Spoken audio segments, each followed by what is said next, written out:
For example, as I argued in the prior podcast, the very concept of abundance and post-scarcity demands a minimalistic sensibility. The value system of society must gravitate towards the opposite of what it does now, which is material expansion and increased standards of living. And that has nothing to do with reducing people's quality of life, as quality of life is not synonymous with material living standards, past the point of very basic universal needs being met. For after that point, it all becomes an issue of social relations and insecurity. We all know the phrase keeping up with the Joneses, but it really doesn't do justice to the kind of psychological stuff we are seeing. If all of your friends like to go to that $200 a plate French restaurant, you adapt to feel like it's just normal to spend $200 for a single meal, and the treadmill of hedonic adaptation begins. And I suspect some people listening would say, well, I can think for myself. I have integrity. I'm not victim to that kind of thing. But the effect is far more subtle than people recognize. If people didn't generally adapt to social inclusion requirements, we would have a very different world today. Today, a person without electricity is considered to live essentially in poverty. Yet, for the majority of humanity's existence, there was no electricity. Does that mean everyone prior to the state of electricity was in poverty? No, obviously not. It's a relative notion. Once you move past abject deprivation, poverty is a relative notion. And no, I'm not sitting here saying we should regress our world to one without electricity. What I'm saying is once we acclimate to a certain level of benefit, technological benefit usually, it's very hard to reverse. And the simple fact we call something like that poverty shows the mindset, shows the cultural conditioning. So to be clear, it isn't that we want to stop technological advancement or become Luddites.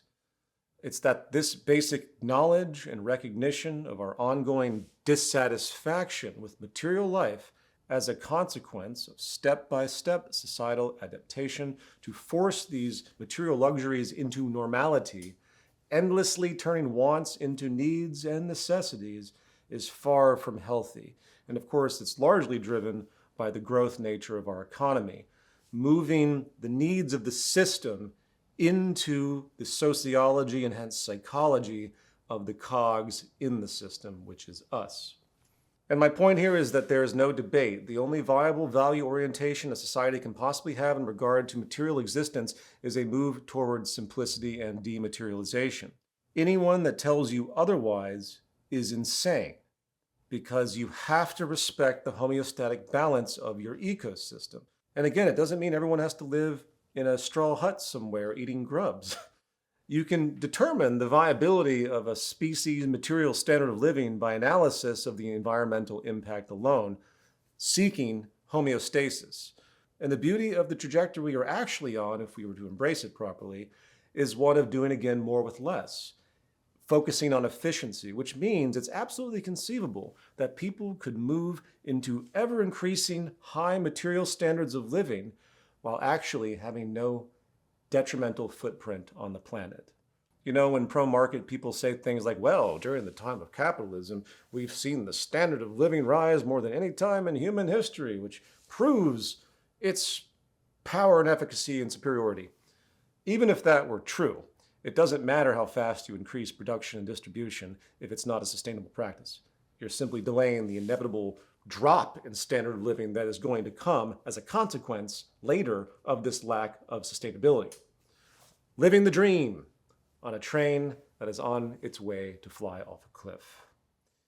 And if one still doesn't get that, just imagine for a moment if the entire planet lived like the upper class of the United States in terms of standard of living. The math has been done on that kind of thing. The planet would blow up, figuratively speaking, overnight, if the whole society attempted to live like the American upper class. Why? Because it's utterly unsustainable. All those statistics you hear about, the rich and their CO2 footprint and their pollution, their energy-consuming mansions, and so on and so on. Can you imagine if the American dream, so to speak, the American nightmare, was applied globally to everyone in an egalitarian sense? It would never work. It's impossible. In fact, it's not even working now. The imbalance is huge in inequality. You still have a billion people essentially in poverty in a true sense of direct deprivation. And even with all that inequality and people without, it's still unsustainable. Anyway, back to my point here. This is about acclimation to a grounded value system, a value system that is rooted in something tangible by which philosophy and practice arises as a consequence of the root goals of sustainability and public health.